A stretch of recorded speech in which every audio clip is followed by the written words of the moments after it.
تخار، پکتیا، میدان وردګ او ننګرهار هغه څلور ولایتونه دي چې د افغان چارواکو په خبره لا هم پکې خوشه‌ای بمونه موجود دي. هنوز هم مجموعاً به تعداد 17 ساحه ملوث با بم‌های خوشه‌ای که یک مساحت 7 کیلومتر مربع را احتوا می‌نماید در 4 ولایت در این ساحات بم‌های خوشه‌ای دیده شده.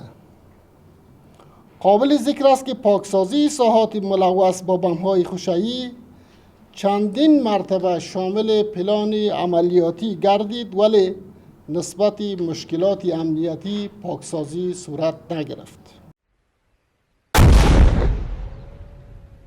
خوشه‌ای بمونه چې له لسګونو وړو ماینونو جوړ دي په لومړي ځل ترې په دویمې نړیوالې جګړې کې استفاده وشوه. په ورته وخت کې د ماینونو په برخه کې د ملګرو ملتونو دفتر وایي د افغانستان 88% خاوره له ماینونو پاکه شوې، خو لا هم په 22 ولایتونو کې 1506 کلي او د 250 ولسوالیو 22% خاوره د ماینونو له خطر سره مخامخ ده.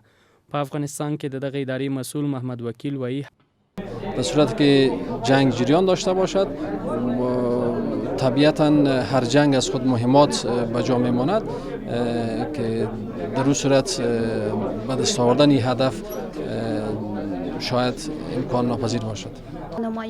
که څه هم په افغانستان کې د ماین پاکونې په برخه کې بیلابیلې موسسې کار کوي، خو لا هم ماینونه له ډیرو هیوادوالو قرباني اخلي.